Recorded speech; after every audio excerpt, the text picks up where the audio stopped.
was set. Who set the agenda?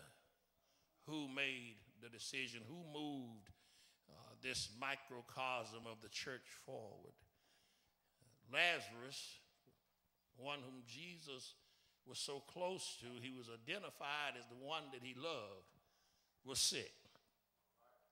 His sisters, Mary and Martha, so close to Jesus that they also were considered those whom he loved, sent word to Jesus that Lazarus was sick. And immediately the normal response when somebody sends for you, when there's sickness, is for you to come. That's just to be expected, especially when you say you love them. Now, if you don't really care for them, or if you're just faking, that's one thing. But when you say you love them, you love me, but yet you heard I was sick. And as a matter of fact, if the sickness wasn't serious, I wouldn't have sent for you. Because they tried to kill Jesus in Judea. There was a hit out on him. You don't invite me to your neighborhood if you know somebody trying to take me out in your neighborhood, unless it's pretty serious. But Jesus sets the agenda. He got word that they were sick, but sickness did not move him. Looked like he would have came when they said the one you in love or the one you love so much is sick. I want you to know real quick that just because Jesus loves you does not make you immune from sickness. God's love is not a vaccination against going through I'm going not on my time, on your time, but I'm going on my time. When God sets the agenda, God is saying, I don't move when you want me to move. I move on my time. I don't move because you tell me to move. I move because the Father commands me. We have to understand that there are times we want God to do certain things. We want him on our schedule. But I want you to know God does not operate on your schedule. He doesn't operate on my schedule. But he moves when it's time for him to move.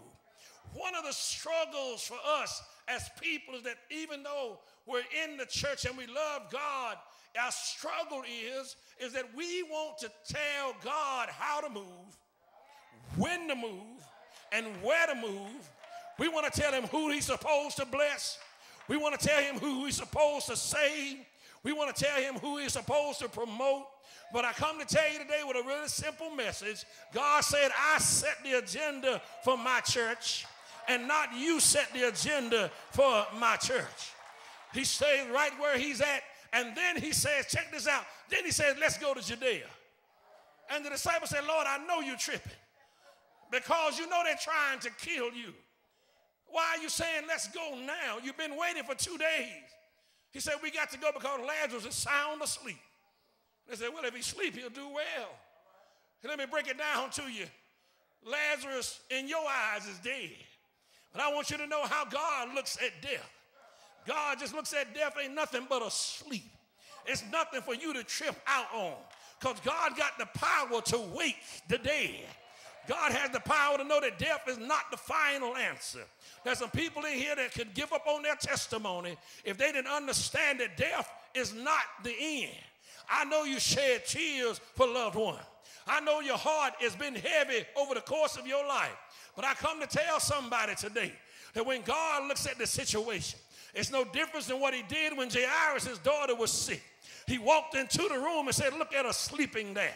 And those who couldn't understand the miracle began to criticize and laugh at him. See, everybody can't see your miracle. God has to put some folk out of the way. He got to put some haters out of the way. He got to put some doubters out of the way, because you got some folk holding on to you that's blocking your miracle, and you got to usher them to the door and close it gently behind you and let God do what God is going to do. Who's blocking you from your miracle? You better get them out of your way, because Jesus said, I got a miracle that's on the way. They ain't got time for doubters and haters. They said, let's make him a king.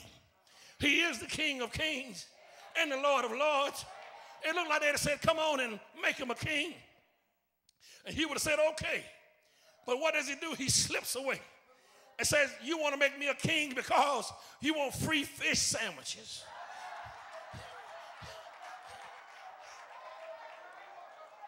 I didn't come to be Burger King. I came to be King of Kings and Lord of Lords. Some people just serve God for their belly, what they can get out of serving God. He's always got a way of turning it around to let them know you're not in control. He found a man with a withered hand on a Sabbath day. And the Jews said, you can't heal on the Sabbath. You're not supposed to touch nobody on the Sabbath. He says, you don't set my agenda. Because anytime I walk in the building, there's healing in the building. Anytime I walk in the place, somebody's life can be turned around.